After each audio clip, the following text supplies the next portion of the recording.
It's a beautiful morning, the 5th of December 2023, and the program is The Dailies, where we'll be looking at some of the stories that are making round from our Nigerian newspaper. I am Sada Elisha Dasham. Remember, you can be part of the program by joining us live on Facebook and in YouTube, and then you can also drop your own contribution on any of the story that is of interest to you.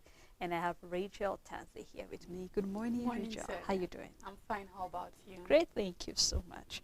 All right, we'll go straight into the paper, starting with the Guardian newspaper. And the big story here on the Guardian newspaper, we have it as despite 4 million out-of-school children, Kano, Sokoto, and others spend 53.2 billion naira on scholarship abroad. And here we are having the figure here that said over 120,000 foreign scholarship by 5 states in 10 years, 4 million out-of-school children. And then between 2013 to 2023, Kano spent 36.5 billion naira sponsoring about 115,288 students abroad. Sokoto spent 14 billion naira between 2016 and 2022 on 4,600 students. And then Borno spent about 588 million naira between 2020 and 2023 on 180 students. And then we're having Castina spend 625 million naira between 2018 and 2023 on 180 students. And then Adamawa in 2023 sponsored about 120 students. And now a lot of reactions are coming concerning this story, Rachel, because a lot of people feel that in a time when Nigeria is struggling to meet the global, talking about the United Nations Sustainability Development Goal about getting more students in school. We remember last year or so, we saw the number of Nigerian out of school children. We're talking about over 20 million Nigerian students are out of school. And then we're seeing that the Northeast and the North Central is making quite a number of those children that are actually out of school. And here we are having the fact that some of the states, especially in the Northeast, are actually spending quite a huge amount of money to send a lot of students out of school. And a lot of people are feeling, why not channel this money to make sure that every other person get the basic education that they need? We remember yesterday we spoke about, in fact, not just yesterday, we've been looking at the need for basic education, which we also saw how much have been allocated to education on the 2024 budget. And then you and I frown at the fact that there's really no any significant difference on the money that is being sent. And here we're seeing that, yes, of course, it's applaudable when we see a lot of students that have been sent abroad, but then at the detriment of other people that are unable to get the access to education. Why not let us see this money being channeled to making sure that we fight whatever is stopping, especially because insurgent has just been the reason why we're having some of the schools being shut down for quite a number of years, right? And then here we're seeing the money that is being spent, about 53.2 billion naira on scholarship abroad, and a lot of people are feeling it's not the right step forward. Why not channel this money to making sure that we fix our own educational sector here in the country so that everybody will get the opportunity to have equal hands and actually study as well? I mean, Sele, we know some years back, this would have sounded applaudable that we have a government sending students out for scholarship. But it's really sad the more you think about it. Because if we were to sum up all of this money that has been spent on scholarship and sending students abroad, this is from the federal government, not from individuals, not from parents, not from world, not from private organizations or whatever. This is from the federal government, taxpayers' money, and yet you have this high number of out-of-school students just in a particular zone. Then it is not applaudable in a lot of ways because you need to create a balance. We should be able to see that when we are sending students out, we don't have anybody out of school in the country. When we are spending these billions of naira on sponsoring students outside Nigeria, and then our own education system is suffering, then we are not doing the right thing. Because you know what, Sele? When you go to countries that are doing well economically and better, they don't sponsor, the government don't sponsor their people to go out to school because they know they have everything it takes within. Rather, the government sponsors countries that are third world and underdeveloped to come and study in their country. I believe that this could have been and should be the case of Nigeria, where our educational system is so good that rather than us being the ones going to Sudan, we have people from Sudan coming to school. Rather than us being the one going to Niger to school, we have people coming to Nigeria to school. And we should be the giant in West Africa when it comes to education, because we have what it takes, that we have people flying in. Let's start from within Africa, coming to school in Africa, and then we are sponsoring them in Nigeria, because we have what it takes, because that is how it should be. But in everything is always reverse is the case, and then you wonder, when are we going to start getting it right? But then let's stop this charade of painting ourselves like we're doing well, because this is what it means. We have a student abroad and is on Nigerian government scholarship, and then it paints the picture that, oh, it means everybody, of course, is in school in Nigeria, and therefore these are the ones that, the government feels, okay, for this special course, let's take them out there. No, people are not even going abroad for special courses. There are people going abroad to read international relations, Sele. It's really sad.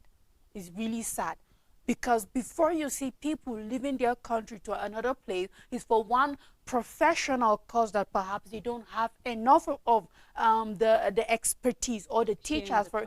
Exactly, but we have people leaving Nigeria to go and read sociology and political science and business, public. Yes, we have that, and all under government scholarship. And it's really sad. It's very, very sad, Sele, that we are at this position. So I just hope the needful is being done. Let Kano, Sokoto, and others see that, you know what, it's high time with Katsina. Let's stop spending these billions on taking students out there and make sure that we no longer have 4 million out-of-school students. Because just like we said, a lot of people feel that this is wasteful and self-enrichment, because they're just trying to say we're rich, meanwhile we actually do not have these resources. So we hope to see the government of these various states taking the right step to make sure everybody gets equal opportunity to study. Sure. Still on the Guardian newspaper, we have protests in Unilag over 100% hike in fees and levies, and not just in Unilag, we're even seeing that ATBUs also have shut down the school because of protests as a result of hike of school fees. So you can do well to find more detail of that story on page 28. Police in Rivers detained 4 officers over kidnap of hotel staff. Over 80 killed as Army admits error in the 10th accidental bombing in 2 years. You can find detail of that story inside the paper. Tinubu faces fresh legal hurdle at the Supreme Court. And then coming from the MBS, only 1.5% of households affected by the 2022 flood received government support, and we spoke about that when we are having about 1,411 delegates over there in Dubai, and then here we're seeing that just 1.5% of this household that were being affected have received the palliative, and I remember you mentioning that yesterday as well. So I think it's high time we look inwardly, just like we keep saying, we should stop showcasing to the world that we have faith. Meanwhile, we really do not have it, because just like we said, even if it was 500 delegates that were being sent to Dubai, it's still too much for Nigeria, where we're seeing other government or other countries are saying that as it is presently, they are going through hardship, and so they decided not to be part of the, just like we said, it's not something that starts and then ends. No, it's something that is continuous. It keeps going on, and even if you're not there, you can flip through whatever materials was being discussed and then apply it in your own country. So we really do not know why. So we hope the government will look into this and then take the right step to address this. And also we are having Anti-Torture Act, not for service security operative suspect. This is an analyst story which you can find on page 4. And we also have a picture story here, the AIG Public Leaders Program 2023. You can do well to grab the Guardian newspaper and read more detail of any of the story that is of interest to you. On the Daily Times newspaper, how new forex regime may affect 2024 budget implementation, coming from Uwale K. As federal government set to generate 298.4 billion naira from national asset sale next year.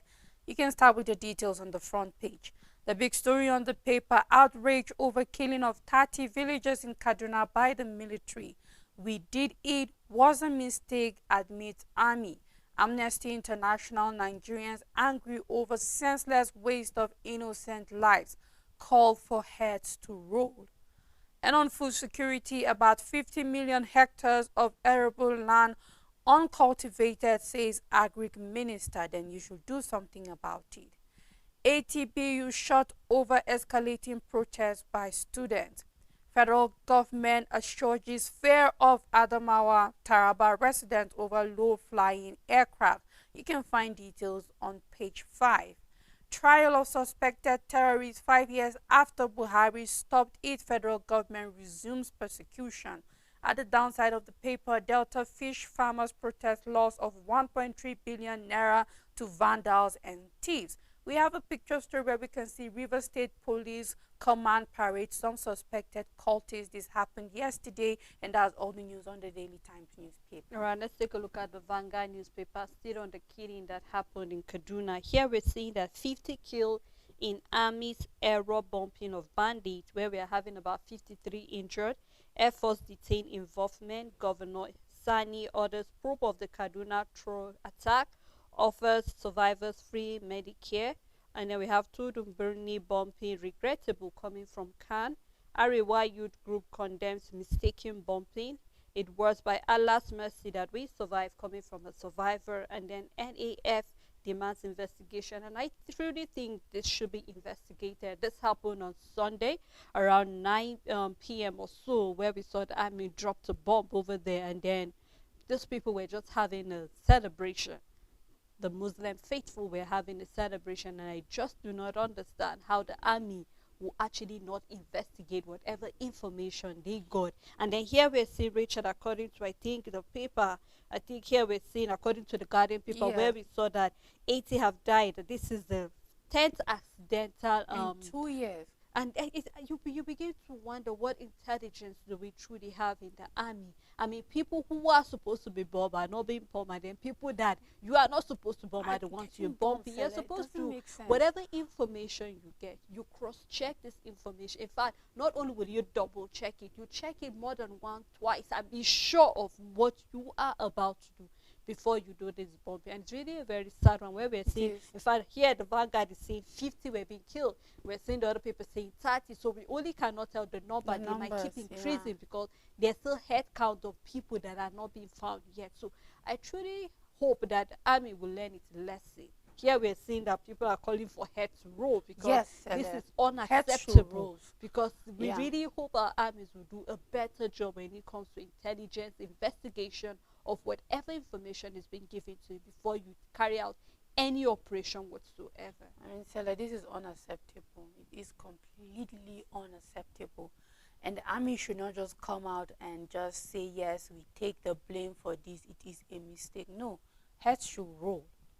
I don't think anybody should go scot-free for this, because enough is enough. This is 10 in 2 years, so that's an average of 5 every year. 2023 5, 2022 5.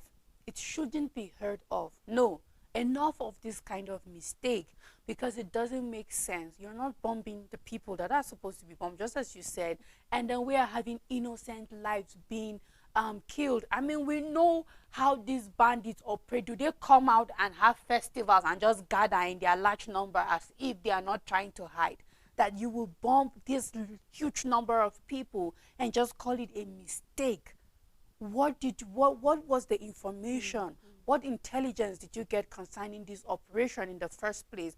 And how would you say it's a mistake? This is a kind of mistake that shouldn't even happen in the first place.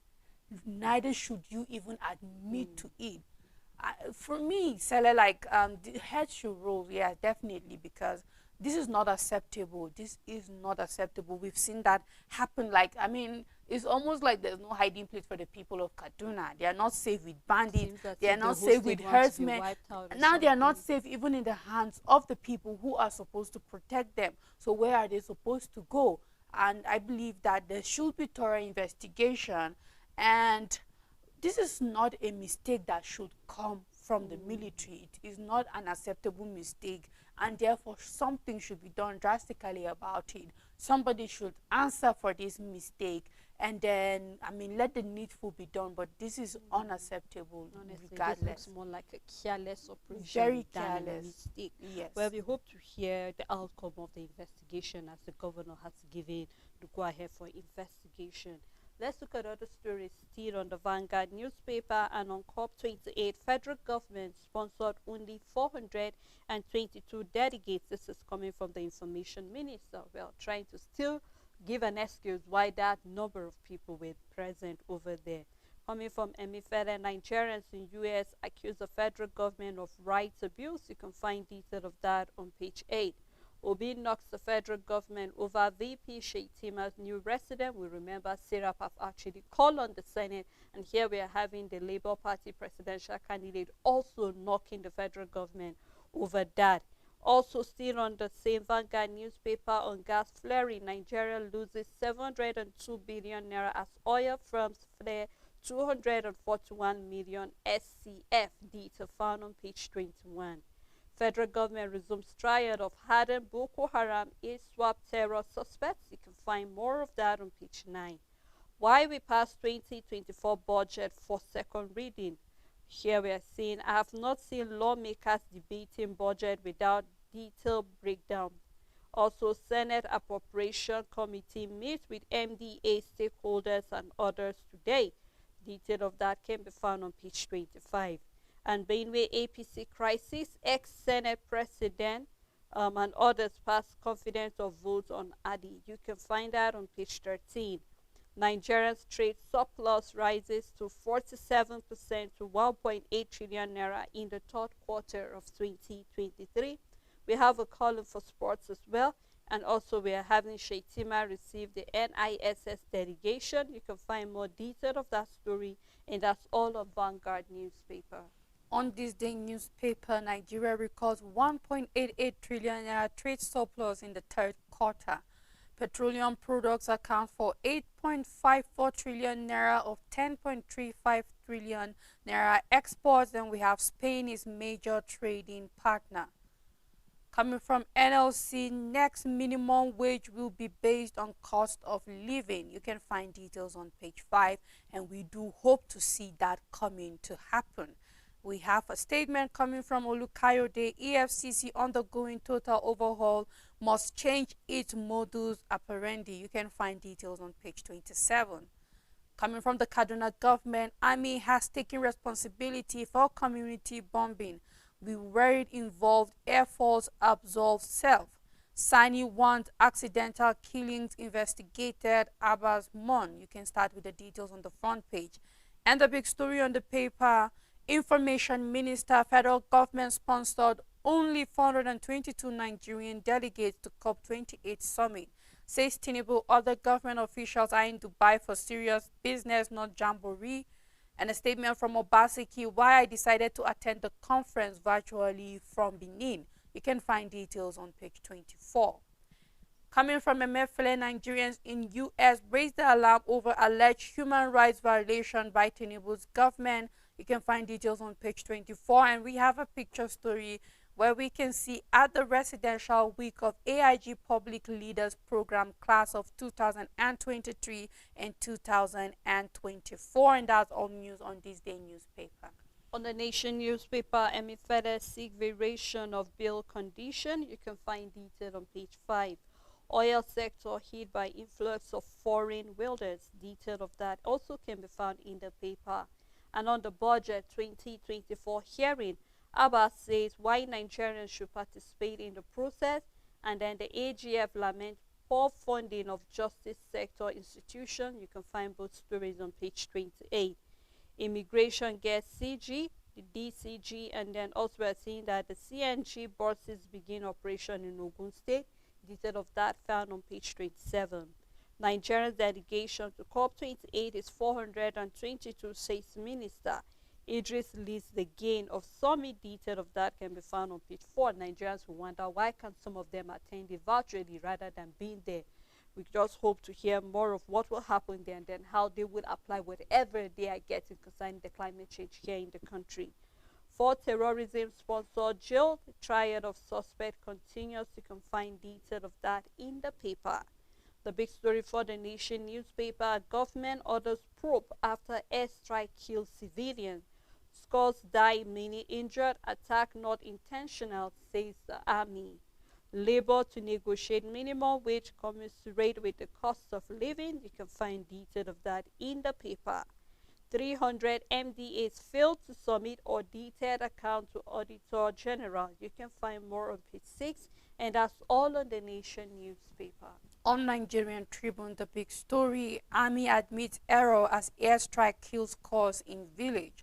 Over 80 civilians killed during Maulud Nabi celebration, residents claim. Kaduna Governor orders probe. You can find details on page 4. UK introduces stricter visa measures to curb immigration.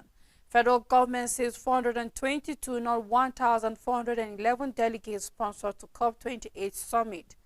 Nigerians in US worry over violation of Emefiele's human right. Tony Elumelu calls for immediate climate action for Africa at COP28. Reps invite Finance Minister FIRS DMO orders to defend 27.5 trillion naira budget estimates today. Pandemonium as DSS NSCDC clash at Edo Hospital. Alleged underage voters, court gives INEC 90 days to hand over officials for prosecution. You can find details on page 14. Anxiety as 16 APC Plateau Assembly members elect set for inauguration. APC postponed inauguration of standing committees. More details can be found on page 15.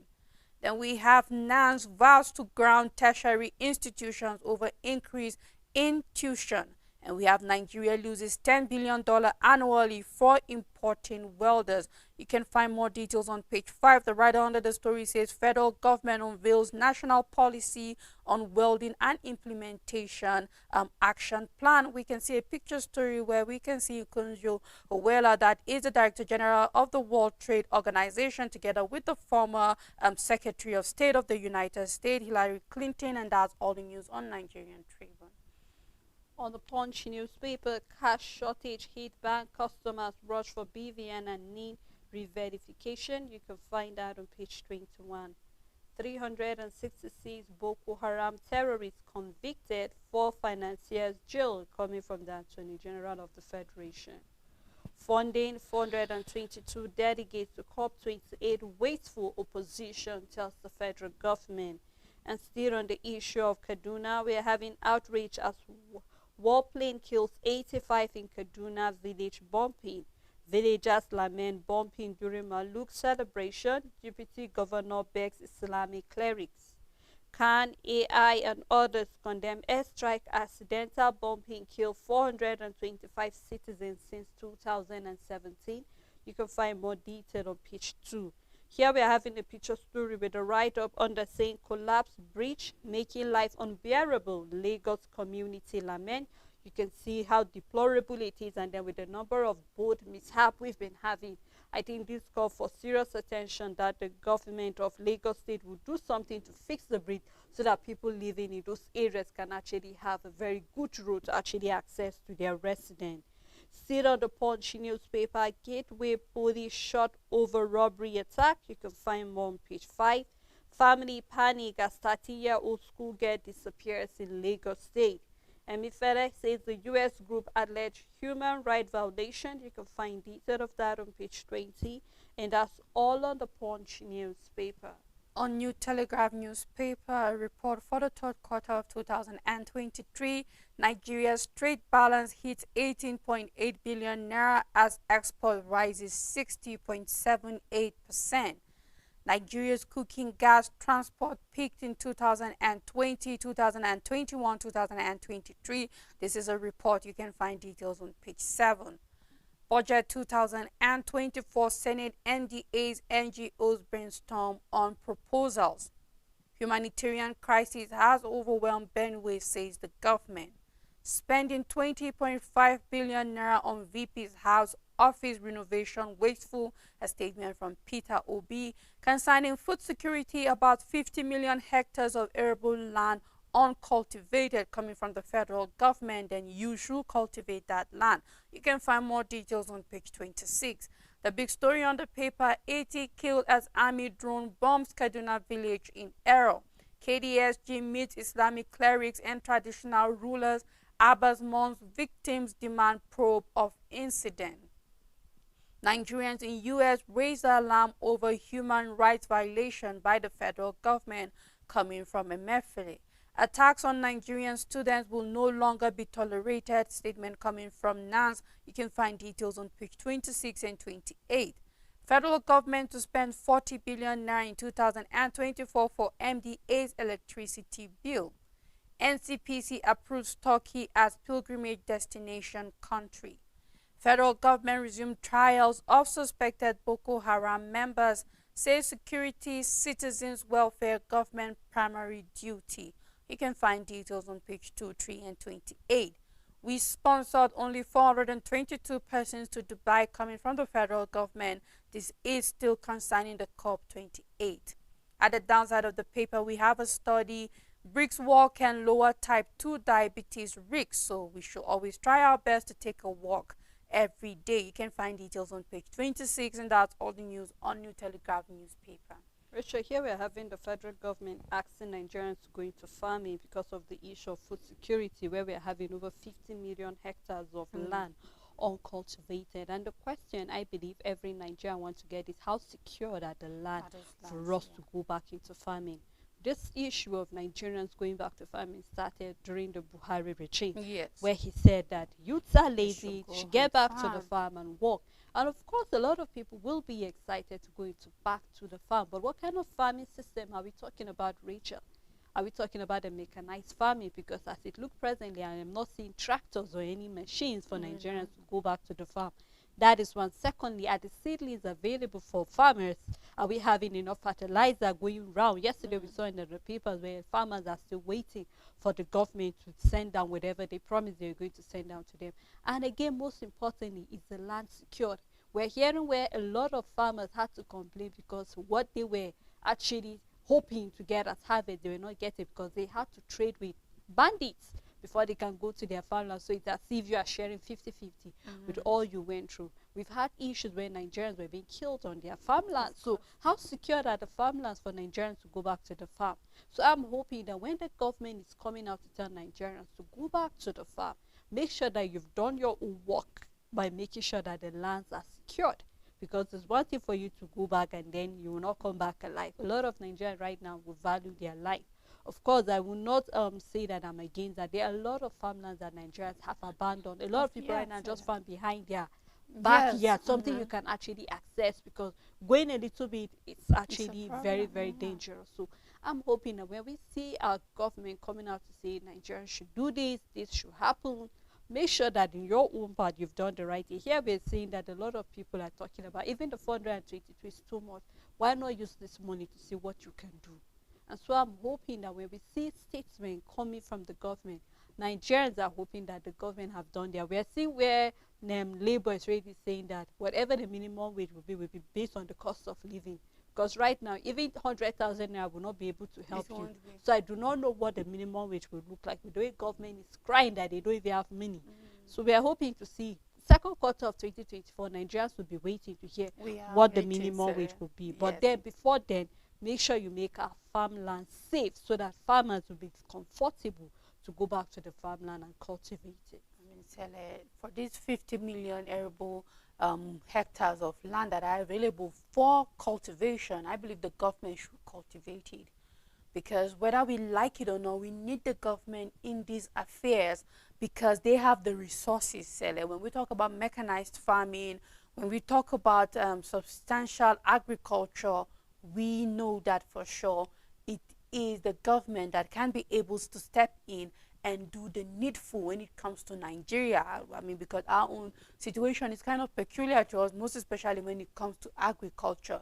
Everybody is doing it, but it's still not enough. That is why we are struggling with food insecurity. So rather than just telling us that this is available, you should cultivate that land, because we need those hectares of land cultivated, and who has the resources to cultivate that kind of amount of arable land? It is you, the government. So step in and start producing certain grains that we need. Maize is one of those. What about wheat? Can't we cultivate wheat in the country when we are seeing that we are depending so much on wheat because every other finished product is out from wheat or something like that? Let us have farms by the government for certain things like that. I think that the federal government of Nigeria is starting to relax, and they are okay with privatization taking full control, forgetting the fact that we are a mixed economy. Don't just stop your services at hospitals. Don't just stop your services at schools.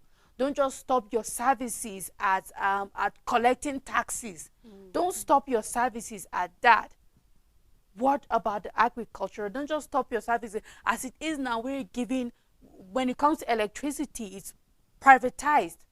Very soon, water will privatize. We can see that when it comes to water, the government, we're not really seeing it. That's why everybody is drilling boreholes in their house, because obviously the sector that has been left in the hand of the government have died. It's not functioning. Yes, it's failed, Sele.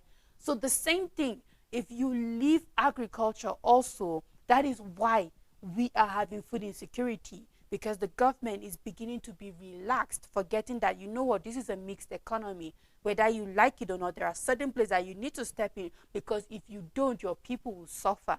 And I believe agriculture is one of it, and they have been relaxed. They just focus solely on oil and even other minerals, and they are forgetting that agriculture was one of the reasons we were very wealthy, and it still has that potential, because here we are having 50 million hectares of land that should be cultivated, and you're not doing anything about it. So the people are waiting for the government to take it up. When you say the people should go back to farming, then the government should lead. I keep saying the fact that for every time Nigerian government gets into recession, agriculture have always been that sector that built the government out. So I wonder why the government is not giving the proper attention to agriculture. I mean, what happened to our palm oil? What happened to our palm kernels? What happened to cocoa? What happened to rubber? We have all of these things, but just because the government have refused to give it the needed attention, because just like you said, it have the ability to be able to sustain this country for a long period of time. If we are ready to put in the work. So we are hoping the government, when you say Nigerians should get back to farming, take the lead, and I believe Nigerians will follow it, but make sure you make the farmland secured for farmers eventually when they want to go back to farming. Well, before we continue with other paper analysis, we'd love to take a break at this moment. So we will open the phone lines and hear what your own views are concerning any of the story that is of interest to you. Please stay tuned with us.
Thanks for staying tuned. It's still the Dailies. We have been looking at a number of stories on the paper where we're saying the federal government have said that they only sponsor 422 delegates to Dubai for the summit. And also we're saying that the number of people, like especially that of the Labour Party, Peter Obi, is still talking about the issue of the money that will be used to give the vice president a befitting resident. We saw that story making it round from yesterday down till today. Also, we are having the issue of the 5 million hectares of land that are uncultivated, and the government have called on Nigerians to get back to farming. So quite a number of stories on the paper. We would love to hear your own views about any of the story that is of interest to you. The number to call is on your screen, Do remember to please reduce the volume of your TV set, or you can actually switch the TV so we can hear you clearly, and other viewers at home can also hear you clearly. I still have Rachel with me in the studio. Thank you, Rachel. All right, let's get to the next paper before the calls come in, and we'll be looking at the Metrics newspaper, and starting with the 2024 budget. On the 2024 budget, we have that Nigeria target 298.4 million naira from sales of national assets. Detail of that can be found on the front page and in the paper. We are responsible for bombing in Kaduna. Army takes responsibility. Detail found on page 3. Jimbo Ibrahim defends Nigeria's COP28 delegation. Tinubu's borrowing plan. Says 422 delegates way too small, and I hope we get explanation for why it is way too small, Rachel. Still on the Metrics newspaper, we have fresh trouble for Japa syndrome. UK announces biggest ever reduction, cut immigration figure by 300,000. Health workers lucky to obtain visa can no longer bring in their family members. To be eligible for visa, you must have a job that pays £38,700 up from £26,200. You can find detail of that on page 2. Gold hit a record high as Bitcoin on bull run strike past $41,500. You can find more detail of that on page 10. And on COP28, presidency denies sponsoring 1,411 delegates, says the federal government funded 422 delegates. Report unveils that the DMO sold treasury bill valued at 406.90 billion naira in October. You can find detail of that on page 10. We are taking bold decision to change Nigeria's economic fortune, coming from Shetima. Rep Speaker urges Nigerians to be constructive in criticizing the 2024 budget.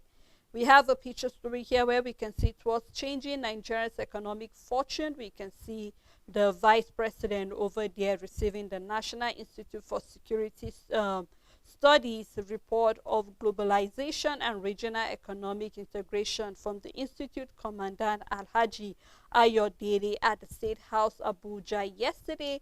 And you can find more detail of any other story that is of interest to you inside the paper.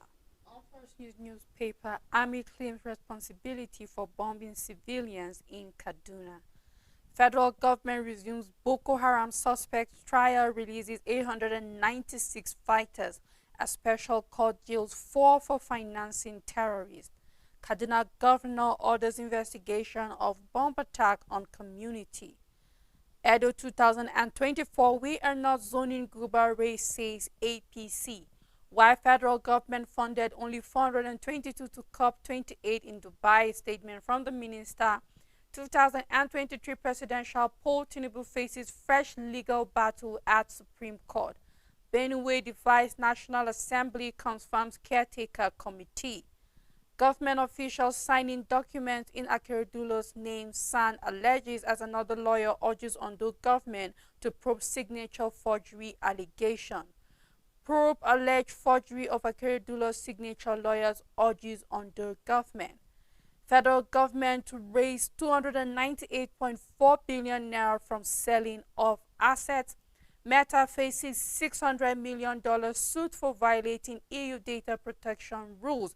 And then we have Mauritania ex-president jailed 5 years for corruption. I am looking forward to something like that happening in Nigeria because we've had past corrupt leaders that are working scot-free as it is now. You can find more details inside the paper, and that's all the news on First News newspaper. Some stories that Nigerians are hoping that Nigeria will take a leaf from other countries where we see that any leader that was once corrupt or you are in possession of any of our money, you should be in jail, and then make sure you refund back the money back to the government, because I hardly hear them saying they should refund back the money.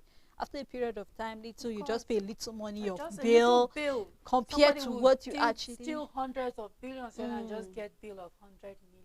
Imagine. So we are hoping that we see better steps come from the Nigerian government.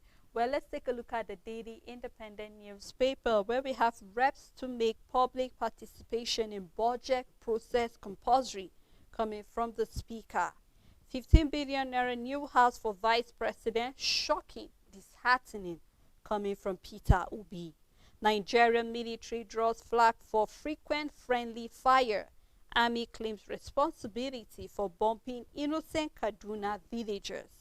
Over 85 killed, dozens injured, search and rescue still ongoing. Is avoidable result of intelligence failure, tactical incompetence. Also, Kaduna governor orders investigation into killing, calls for calm. You can find the story on page 29. We funded only 422 delegates to COP28. Federal government replies critics. NNPP backs court ruling, says Kano governor not registered member. You can find more detail of that on page 6. And also, Nigerians in US raised the alarm over human rights violation by Tinubu's governor, still on the issue of Emifede's case. Federal government settles 52 million naira fines compensation for 399 inmates in Kaduna. And on COP28, Lagos secures financing deal for two-ways conversion project. We can find details of that on page 7. And registration of underage voters. Court give INEC 90 days to hand over officials for prosecution. Asks it to remove underage voters from registered within 90 days, and we hope that INEC will give us that soon, because we have a number of underage people during the election, and we hope that their name will be wiped off the register. Alumeda conveys global leaders call for immediate climate action for Africa at COP28. You can find detail of that on page 20. Now we're still having the picture story on the front page of the paper, so you can do well to grab the paper and read more detail of any of the story that is of interest to you. On Nigerian News Direct, Tony Elumelu rallies global support for immediate climate action to support African youth at COP28. Nigeria's crude oil export hits 8.5 trillion naira in the third quarter of 2023. A report from the National Bureau of Statistics. Good morning. Hello, good morning. Good morning, Sele and Rachel. Good morning, Mr. Shema. Hello. We can hear you, sir. Yes, please go morning. ahead. Yes, good morning, Rachel. Good Shema morning. calling from Kaduna. Good morning. All right, go ahead, please. We'll continue to make observations. These things are not getting right in this country. Had it been Nigeria is stable, we cannot like to call. Then we must call to make observations. An intention is necessary if government is not taking the right direction. What Nigerian leaders are doing, they are not fair to all the masses. People are so full. Everybody bear it witness that Nigeria is turned up. It's upside down. It's 2015 today. And most of the leaders always say that they've done the best. They've done the best in winning this country. Tinubu should know that the number of people who speak out of this country, Dubai, the 1,411, what he incurred on those people can be used as a state budget to bring up some things that are not strong. But what these leaders are doing, they don't even care about the masses. Is that how we continue something in this country? The bomb shelling in Kaduna State today, on Sunday. I'm sorry for what happened. But if we are conscious of security of our nation, are we supposed to be in the bush in the night celebrating? We're not supposed to do that. Get in mind the situation of the country in terms of security. So the bomb shelling is not appreciated, but it's just quite unfortunate that this thing happened. And we should always behave well. I'm not saying this because I'm happy about it. No, that is life. Every life was for our creator. So what happened is not the wish of the military. The military is doing this to protect us. Maybe they received an important security report that something new was going on.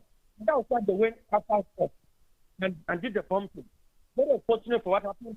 Because I said it's one of those people that the unfortunate issue happened to them in that state. We pray that President Tinubu will get it right to rescue Nigeria. He say he's on a rescue mission. Then the rescue mission is not yet clean. The hardship is nothing about that. Nobody can beat his say he's taking this time in a day. People are just struggling to eat one square meal a day. And we have everything it takes to have a nation that resources are there. What are we facing this country? It's a reflex. All of us to say that God will help us get over this moment in Nigeria. Good morning, my sisters.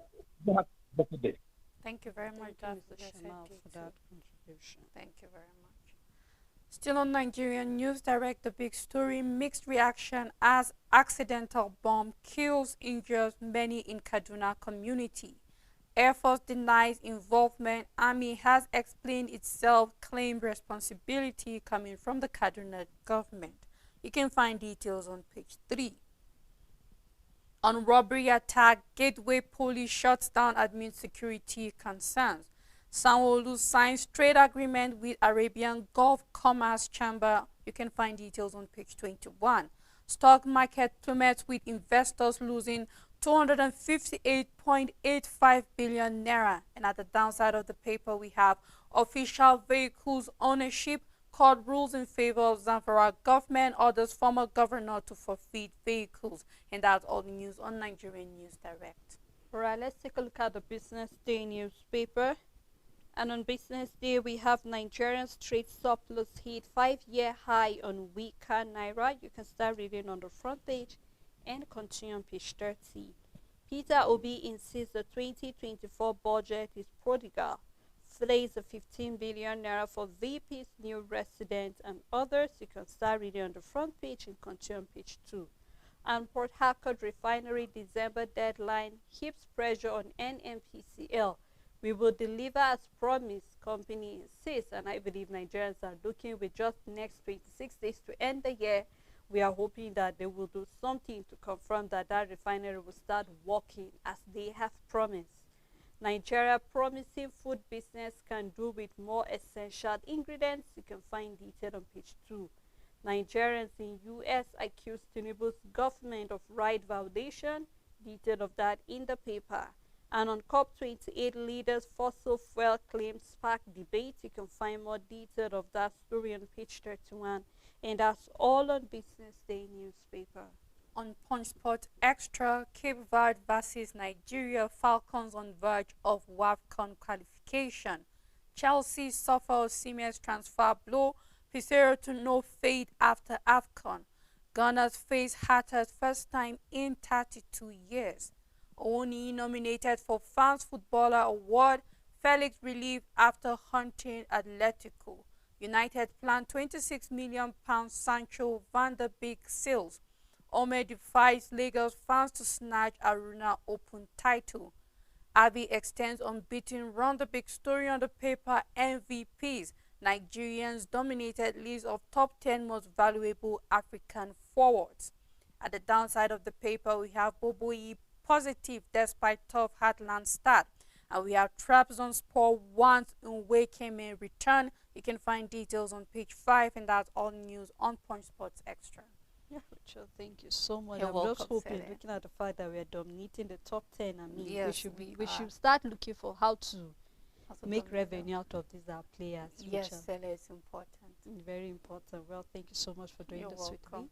And thank you to our caller, Mr. Shamal for Kaduna, for calling in. And also thank you to other viewers and supporters for always keeping it in with us on this program. Until we come tomorrow, do have a blessed year ahead.